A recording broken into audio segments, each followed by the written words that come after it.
വേദിയിലും സദസ്സിലും സോഷ്യൽ മീഡിയയിലൂടെയും എന്നെ ശ്രവിക്കുന്നവർക്ക് വിശുദ്ധ ഇസ്ലാമിന്റെ വിപ്ലവ വിവാദ്യങ്ങൾ നേരുന്നു. വിജ്ഞാനവും ചിന്തയും ലോകത്തോടൊപ്പം സഞ്ചരിക്കാം എന്ന വിഷയമാണ് അനുവദിക്കപ്പെട്ട സമയത്തിലൂടെ ഇൻഷാ അല്ലാഹ് നിങ്ങളുമായി പങ്കുവെക്കുന്നത്.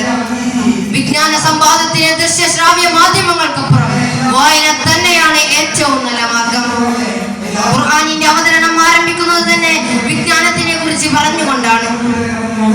പേന കൊണ്ട് എഴുതാൻ പഠിപ്പിച്ച നിന്റെ നാഥന്റെ നാമത്തിൽ വായിക്കുക എന്ന് സൂറത്തുൽ അലഖിലെ 1 മുതൽ 5 വരെയുള്ള സൂക്തങ്ങളിലൂടെ നാം അത് കാണുകയാണ്.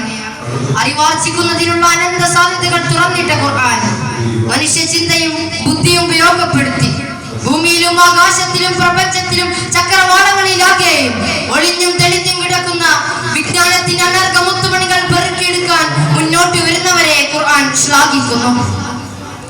ചിന്തക്ക് കൂച്ചി വിലങ്ങിടുന്ന മതമല്ല ഇസ്ലാം. ഖുർആൻ പലയിടങ്ങളിലായി ചോദിക്കുന്നുണ്ട്, അഫലാ യതദബ്ബറൂൻ അഫലാ തഅഖിലൂൻ, നിങ്ങൾ ചിന്തിക്കുന്നില്ലേ, നിങ്ങൾ ഗ്രഹിക്കുന്നില്ലേ എന്ന്. പ്രവാചകൻ പലയിടങ്ങളിലായി പ്രാർത്ഥിക്കാറുണ്ടായിരുന്നു, റബ്ബി സിദ്നി ഇൽമാ, റബ്ബേ എനിക്ക് അറിവ് വർദ്ധിപ്പിച്ചു തരണമേ എന്ന്. നല്ല വിജ്ഞാനവും നല്ല ചിന്തയും ഉള്ളപ്പോഴാണ് അഭിമാനത്തോടു കൂടി ലോകത്തോടൊപ്പം സഞ്ചരിക്കാൻ നമുക്ക് കഴിയുന്നത്. അതെല്ലാം തിരിച്ചാണെങ്കിലും ഈ അടുത്തൊരു ടീച്ചറമ്മ പൊതുമധ്യത്തിലേക്ക് ഉയർത്തിവിട്ടൊരു ചോദ്യവും അതിലൂടെ അവരെ അപഹാസ്യമായതും നാം കണ്ടതാണ്. ഒരു തീപ്പട്ടിക്കൊള്ളിയെങ്കിലും കണ്ടുപിടിച്ചൊരു ശാസ്ത്രജ്ഞനെ ഇസ്ലാമിന് സംഭാവന ചെയ്യാൻ കഴിഞ്ഞിട്ടുണ്ടോ എന്നതായിരുന്നു അവരുടെ ചോദ്യം.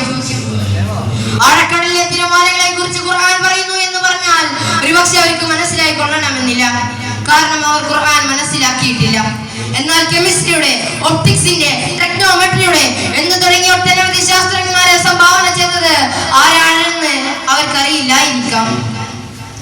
എന്നാൽ ഹിസ്റ്റോറിയോഗ്രാഫിയുടെ പിതാവ് ഇബ്നു ഖൽദൂൻ ആണെന്നെങ്കിലും ഒരു ചരിത്ര അധ്യാപികയായി അവർക്ക് അറിയാതെ പോയത് വിദ്വേഷം ഒപ്പിക്കുന്ന ഒരു ഫാക്ടറിയിൽ നിന്നാണ് അവർ ഊർജം ഉൾക്കൊള്ളുന്നത് എന്നതുകൊണ്ടാണ് എന്ന് നാം മനസ്സിലാക്കുന്നു.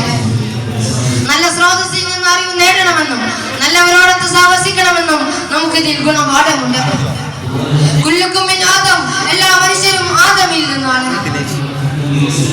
ഈ ലോകത്തുള്ളവരോട് കരുണ കാണിച്ച് ആകാശത്തുള്ളവരുടെ കരുണ കരസ്ഥമാക്കാൻ നമ്മുടെ അറിവും വിജ്ഞാനവും നമുക്ക് ഉപകരിക്കട്ടെ എന്ന് ആഗ്രഹിച്ചുകൊണ്ടും അല്ലാഹുമ്മ സിദ്നി ഇൽമാ എന്ന പ്രവാചക പ്രാർത്ഥനയോടെയും ഞാൻ എന്റെ വാക്കുകൾ നിർത്തുന്നു. വആഖിറു ദഅവാനാ അൽഹംദുലില്ലാഹി റബ്ബിൽ ആലമീൻ. അസ്സലാമു അലൈക്കും വറഹ്മത്തുള്ളാഹി വബറകാതുഹു.